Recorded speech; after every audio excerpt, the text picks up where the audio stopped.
రాగిణి ఒక ప్రైవేట్ కంపెనీలో computer work చేస్తుంది.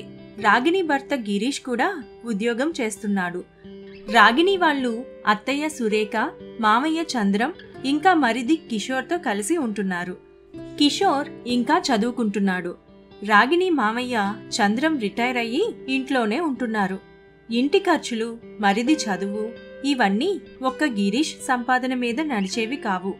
మామయ్య చంద్రానికి పెన్షన్ డబ్బులు వచ్చినా వాళ్ల మందులకి, చిన్నా చితక ఖర్చులకే సరిపోయేవి. అందుకనే రాగిణి కూడా పనిచేసేది. అంతా బాగానే సాగుతూ ఉండేది. ఇంతలో రాగిణికి ఒక బాబు పుడతాడు. అందుకనే రాగిణి తన జాబ్ని వర్క్ ఫ్రం హోమ్గా మార్చుకుంటుంది. అటు జాబ్ కూడా చేసుకోవచ్చు, ఇటు పిల్లాడిని కూడా చూసుకోవచ్చు అని. కానీ రాగిణి వాళ్ళ అత్తయ్య సురేఖ మాత్రం ఆ మాట అర్థమే మార్చేస్తుంది. ఒకరోజు రాగిణి పని చేస్తూ ఉంటే సురేఖ రాగిణితో, ఏమే కోడలు పిల్ల, ఎంతసేపు ఆ రూమ్లోనే అతుక్కుపోయి ఉంటావా? ఎప్పుడు చూసినా ఆ ల్యాప్టాప్ తీసుకొని కూర్చొని ఉంటావు. ఇక ఇంటి పనులు ఎవరు చూస్తారు? మరి నీకొక ఇల్లు, ఇంటి బాధ్యతలు కూడా ఉన్నాయని మర్చిపోతున్నావా? అత్తయ్య, నేను ఆఫీస్కి వెళ్లకుండా ఇంట్లో ఉండి చేస్తున్నాను. అయినా నేనేమేం పనులు చేయాలో అన్నీ పొద్దున్నే చేసేశాను. ఇక మీ పనే మిగిలి ఉంది. నేను మీటింగ్లో ఉన్నాను. మీరు వెళ్ళండి అత్తయ్య, నేను మీతో తర్వాత మాట్లాడతాను. ఏమిటి, నిన్ను ఇంట్లో పెట్టుకుని కూడా పనులన్నీ నేనే చెయ్యాలా? నువ్వేమో మహారాణిలా నీ రూమ్లో కూర్చొని ఉంటావా? అదేమీ కుదరదు.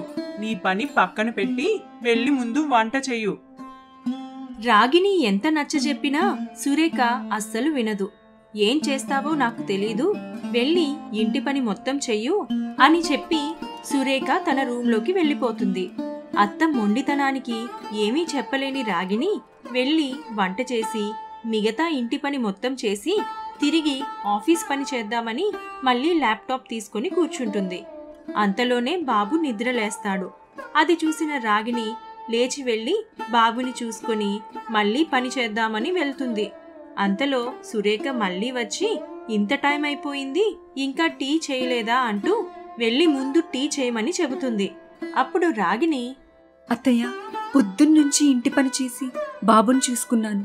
ఇప్పటిదాకా ఆఫీస్ పని అస్సలు చేయలేదు. ఇప్పటికైనా నన్ను నా పని చేసుకోనివ్వండి, లేకపోతే నా ఉద్యోగం పోతుంది.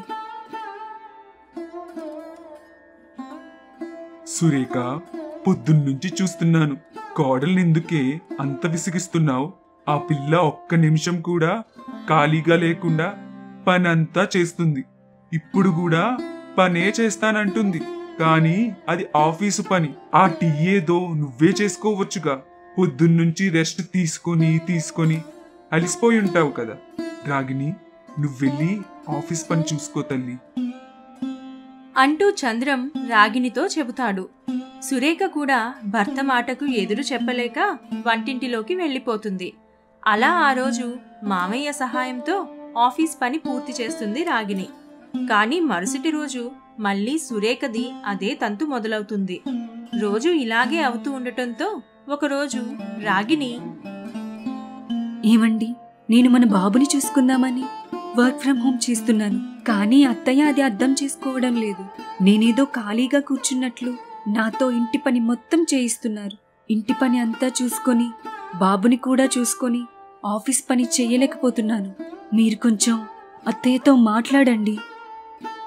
రాగిణి, నీ బాధ నాకు అర్థమైంది. కానీ అమ్మ గురించి నీకు బాగా తెలుసు కదా. నేనేం చెప్పినా అది వేరేలా అర్థం చేసుకుంటుంది. అందుకని నువ్వే కొంచెం సర్దుకొని పో. నీకోసం ఏమీ చేయలేకపోతున్నాను. నన్ను క్షమించు. ఇదంతా నువ్వు మనింటి కోసమే చేస్తున్నావని నాకు తెలుసు. కానీ భర్త నిస్సహాయతను చూసిన రాగిణి ఏమీ మాట్లాడకుండా ఉండిపోతుంది.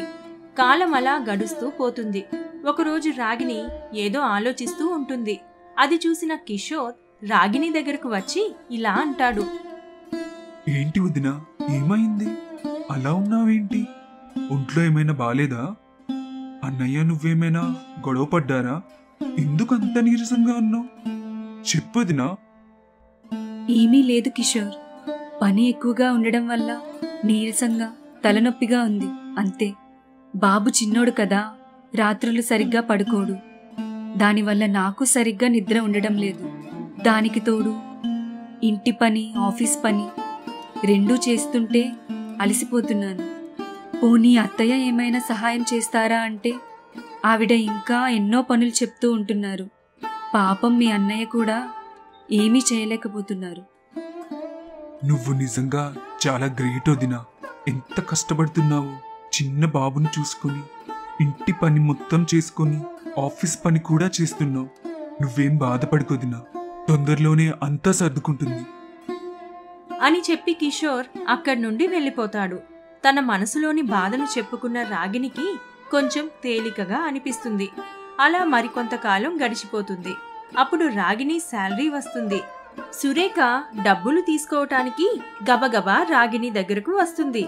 రాగిని శాలరీ డబ్బులు సురేఖకి ఇవ్వబోతుంది. అప్పుడు కిషోర్ వచ్చి, ఆగు వదినా, నీ డబ్బులో నుండి ఒక్క రూపాయి కూడా అమ్మకివ్వకు. ఇదంతా నీ కష్టార్జితం. ఇందులో ఎవ్వరికి ఒక్క రూపాయి ఇవ్వడానికి కూడా వీల్లేదు. ఆ డబ్బు నువ్వేం చేసుకుంటావో అది నీ ఇష్టం. అదేమిట్రా అలా మాట్లాడుతున్నావు? ప్రతిసారి రాగిని డబ్బులిస్తేనే కదా నీ ఫీజు కట్టేది, మిగతా ఇంటి అవసరాలకు కూడా వాడేది. నువ్వేంటి అలా అంటున్నావు? నీ ఫీజు కట్టకపోతే నిన్ను కాలేజ్ నుండి తీసేస్తారు. నాకు చదివించాలని ఉంటే నా ఫీజు నువ్వు కట్టు, లేకపోతే నేను చదివే మానేస్తాను. అంతేగాని వదిన డబ్బులు తీసుకోవడానికి అస్సలు వీల్లేదు. కిషోర్, ఏమైంది నీకు? నీ చదువు మధ్యలో ఆగిపోతే నీ ఫ్యూచర్ మొత్తం పాడైపోతుంది. పిచ్చి పిచ్చి ఆలోచనలు మానేసి వెళ్ళి కాలేజ్ ఫీజు కట్టు. అత్తయ్య, ఇవాళ కిషోర్కి పిచ్చి పట్టినట్టుంది. ఏదేదో మాట్లాడుతున్నాడు.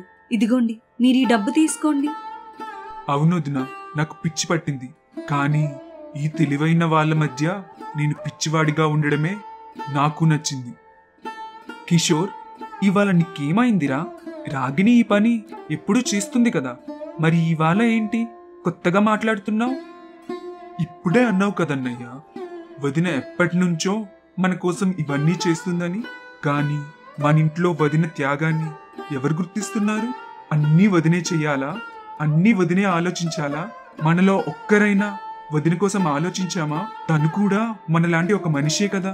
అయినా తన్ని మాత్రం ఒక యంత్రంలా చూస్తున్నారు. కిషోర్ చెప్పిన దానిలో అస్సలు తప్పులేదు. నా కోడలు పగలనక రాత్రనక కష్టపడుతుంటే తనని ఎవ్వరూ అర్థం చేసుకోవడం లేదు. రాగిని, నన్ను క్షమించు. నువ్వు ఇంట్లో ఉన్నావనే చూశాను, కానీ ఇంట్లో కూడా నువ్వు ఆఫీస్ పనే చేస్తున్నావని గ్రహించలేకపోయాను. ఇక నుండి నువ్వు బాబుని చూసుకొని ఉద్యోగం చేసుకో. ఇంటి పని మొత్తం నేనే చూసుకుంటాను అని అంటుంది సురేఖ. రాగిని కిషోర్ వైపు చూసి సైగలతోనే థ్యాంక్స్ చెప్తుంది. కిషోర్ కూడా వదిన వైపు చూసి సరేనంటాడు. ఇక అప్పటి నుండి ఎంతో సంతోషంగా ఆనందంగా ఉంటారు.